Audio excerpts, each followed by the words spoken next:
मला असं वाटतंय की 2014 ते 2019 देवेंद्र फडणवीस साहेबांनी मुख्यमंत्री पद हे सक्षमपणे केलेलं आहे आणि ते निभावत असताना सुद्धा महाराष्ट्र उंचीवर घेऊन गेल्याचा प्रयत्न केलेला आहे. नंतरच्या काळात 19ला सुद्धा महाराष्ट्राच्या जनतेने युतीला कौल दिला होता, परंतु युतीला कौल दिला असताना सुद्धा उभाटाने राष्ट्रवादी आणि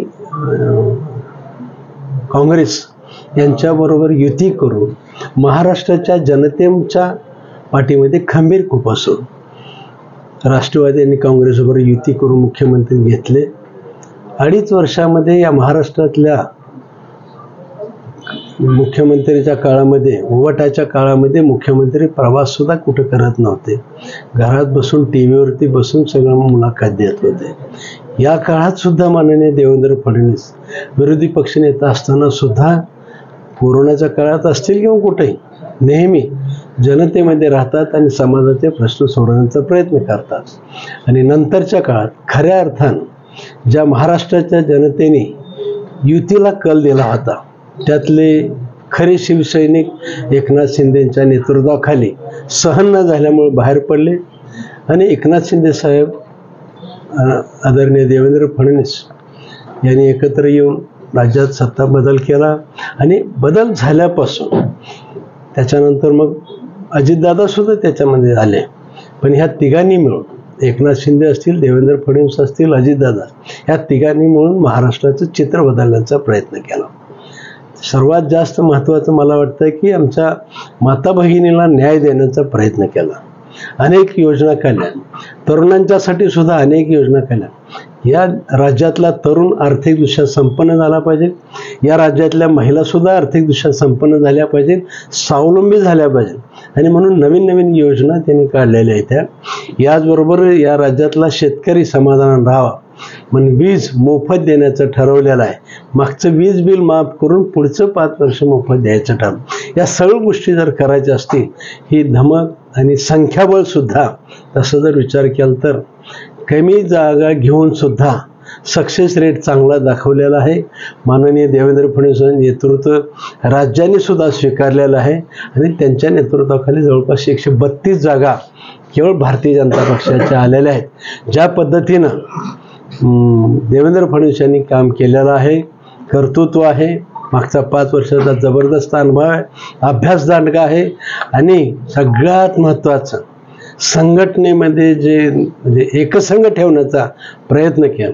मागच्या 2.5 वर्षात आमचे 106 आमदार असताना सुद्धा कुणीही कसल्याही प्रकारची तक्रार न करता देवेंद्रजींनी त्या सगळ्यावरती व्यवस्थितशीर सगळ्याला हाताळून काम केलेलं आहे.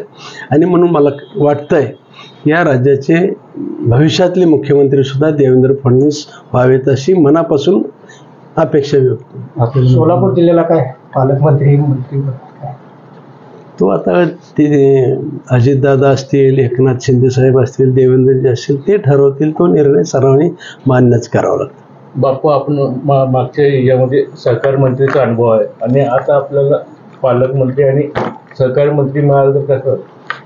मला भारतीय जनता पक्षाच्या नेतृत्वाखाली मी काम करतोय.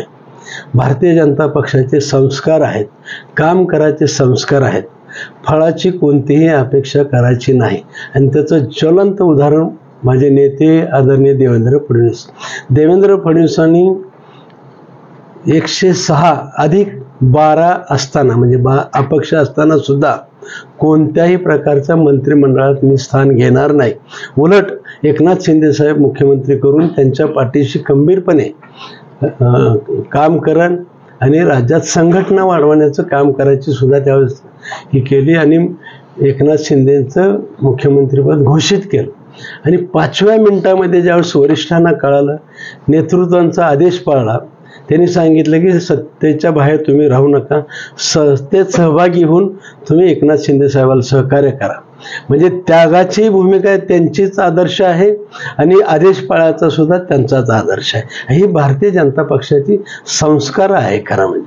त्याच्यामुळे मला असं वाटतं मी त्या संस्कारातून वाढलेलो आहे. आईवडिलांचे सुद्धा संस्कार मला असेच आहेत. कोणत्याही प्रकारचं फळासाठी कुठलं फळ मिळेल म्हणून अपेक्षा करायची नाही. काम करत राहायचं जे काय आपल्याला नशिबाला येईल ते काम प्रामाणिकपणे करायचं. जी जबाबदारी आहे ते प्रामाणिकपणे पार पाडण्याचा मी भविष्यात सुद्धा प्रयत्न करतो. बापू, आपल्या विरोधात जे इलेक्शन लढवले काळाजी साहेब, त्याबद्दल आपण व्यक्त करत होते काय? मला असं वाटतं की लोकशाही प्रत्येकाला निवडणूक लढवायचा अधिकार आहे. पण मी जबाबदारीने सांगतो, मी संपूर्ण निवडणुकीमध्ये माझ्यावर खूप मोठा टीका टिप्पणीचा भडीमार झाला, परंतु मी माझ्या पूर्ण प्रचारामध्ये कुणावरही व्यक्तिगत टीका केलेली नाही. मी गेल्या 10 वर्षात जे काम केलेलं होतं तेच समाजापुढे ठेवण्याचा प्रयत्न केला आणि पुढच्या 5 वर्षात मला काय करायचं आहे हेच मी सांगण्याचा प्रयत्न केलेला आहे. त्याच्यामुळे मला असं वाटतं की कोणी काय टीका केली, माझं सगळं गौण आहे. ते सुद्धा माननीय देवेंद्र फडणवीसांनी सभागृहात एकदा सांगितलं होतं, विरोधी पक्षांनी देवेंद्र फडणवीस सहित 16-17 लोकांना संपवण्याचा प्रयत्न केला होता. त्यावेळेस देवेंद्र फडणवीस म्हणले होते, मी समोरच्याला मी बदला घेणार आणि सहीउटी सांगितलं, त्या सर्वांना माफ करणार आणि माफ केलं म्हणून सांगितलं. मला असं वाटतं माझ्यावर सुद्धा ज्यांनी टीका टिप्पणी केलेली त्यांना सर्वांना माफ.